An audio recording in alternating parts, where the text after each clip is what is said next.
Hello friends, welcome back to my channel mom and baby health tips. Friends, आज की इस video में हम जानेंगे कि प्रेगनेंसी के दौरान ब्लीडिंग क्यों होती है, कब होती है और ब्लीडिंग होने के क्या कारण हो सकते हैं। इसलिए फ्रेंड्स, वीडियो को पूरा जरूर देखिए ताकि आपको पूरी जानकारी मिल सके।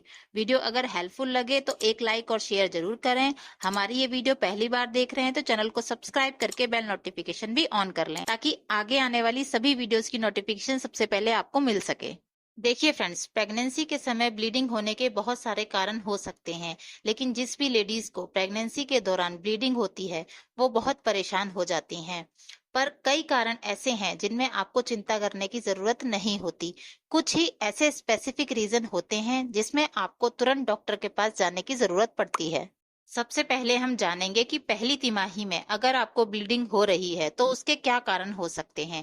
पहला है इम्प्लांटेशन ब्लीडिंग। जब बच्चा फिलोपियन ट्यूब से होता हुआ यूट्रस में आता है तो वो अपना रास्ता बनाता है बच्चेदानी की दीवार के अंदर जाने के लिए। बच्चेदानी की दीवार में जब बच्चा चिपकता है उसे इम्प्लांटेशन ब्लीडिंग कहते हैं। उस समय थोड़ी सी ब्लीडिंग हो सकती है। दूसरा है क्रोमोसोमल प्रॉब्लम। जब बच्चा एबनॉर्मल होता है, यानी माँ और पिता के जीन सही से नहीं मिलते, ऐसा बच्चा एबनॉर्मल होता है और बॉडी उसको नेचुरल तरीके से बाहर निकालना चाहती है। उस समय भी हल्की सी ब्लीडिंग हो सकती है और ये एक संकेत बॉडी आपको देती है कि ये बच्चा सही नहीं है। तीसरा है एक्टोपिक प्रेगनेंसी। एक्टोपिक प्रेगनेंसी बहुत ही खतरनाक होती है। इसमें बच्चा बच्चेदानी में ना होकर कहीं और इम्प्लांट हो जाता है, जैसे कि ट्यूब में, ओवरी में या कहीं और यूट्रस में।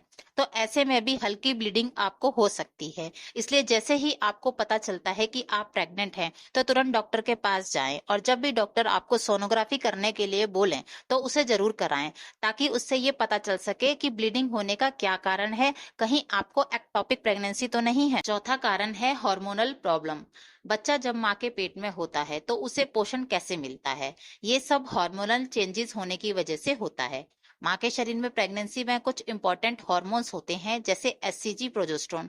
अगर इनका लेवल सही नहीं होता बॉडी में, या फिर और भी हार्मोन्स होते हैं जैसे कि थायराइड, टीएसएच, इसी प्रकार के किसी भी हार्मोन्स का बढ़ जाना या फिर कम हो जाना, किसी भी तरीके के हार्मोन्स का डिसबैलेंस बच्चे को खराब कर सकता है और ऐसे में ब्लीडिंग हो सकती है। अब हम जानेंगे कि दूसरी तिमाही यानी सेकंड ट्राइमेस्टर के बीच अगर आपको ब्लीडिंग हो रही है तो उसके क्या कारण हो सकते हैं। देखिए, जैसे ही तीसरा महीना खत्म होता है तो उस समय जो बच्चेदानी है जिसमें बच्चा बड़ा हो रहा है उसे एमनोटिक सैक बोलते हैं। जो पेट में बच्चे का घर होता है जिससे बच्चे को पोषण मिलता है, तो वो पूरा का पूरा सैक बच्चेदानी में चिपक जाता है। तो उस समय भी आपको हल्की सी ब्लीडिंग हो सकती है और ये ब्लीडिंग सेकंड ट्राइमेस्टर में होना बहुत ही कॉमन होता है। ये ब्लीडिंग खुद ब खुद 2-3 दिन में बंद हो जाती है। दूसरा कारण है फाइब्रॉइड्स। बच्चेदानी में फाइब्रॉइड या कोई गांठ हो सकती है। तो अगर आपकी बच्चेदानी में किसी भी तरीके की गांठ है तो ब्लीडिंग हो सकती है।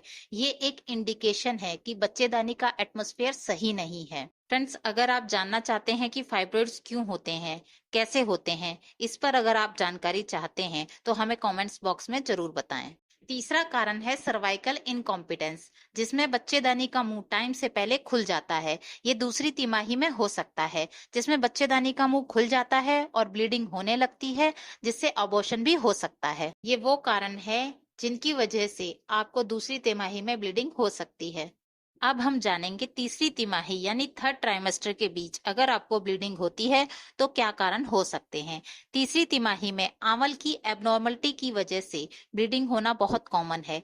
आंवल नॉर्मली बच्चेदानी के ऊपर वाली दीवार पर या आगे या पीछे वाली दीवार पर होती है, लेकिन अगर वो बच्चेदानी में नीचे की तरफ रह गई है, यानी बच्चेदानी के मुंह पर ही है, उसने बच्चेदानी के मुंह को कवर कर रखा है, तो ये सबसे ज्यादा खतरनाक होता है, जिसकी वजह से ब्लीडिंग हो सकती है। और ये ब्लीडिंग पेनलेस होती है, बिना किसी पेन के आपको ब्लीडिंग शुरू हो जाती है और ऐसे में तुरंत ऑपरेशन करना पड़ता है।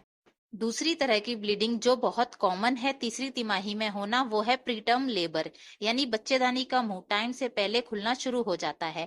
37 हफ्ते पूरे हो जाने पर कंप्लीट प्रेगनेंसी मानी जाती है। अगर उससे पहले बच्चेदानी का मुंह खुल जाता है तो उसे प्रीटर्म लेबर कहते हैं। तो जब बच्चेदानी का मुंह खुलता है तो थोड़ी ब्लीडिंग होती है। फ्रेंड्स, तीनों तिमाहियों में बताए हुए इन सभी कारणों की वजह से ही ब्लीडिंग होती है। प्रेगनेंसी के दौरान अगर आपको ब्लीडिंग हो रही है तो एक बार डॉक्टर से से जाकर जरूर मिलें और जो भी डॉक्टर आपको सलाह दें उसे जरूर मानें। तो आशा करती हूँ फ्रेंड्स आज की इस वीडियो में मेरे द्वारा दी गई जानकारी आपके लिए हेल्पफुल रही होगी।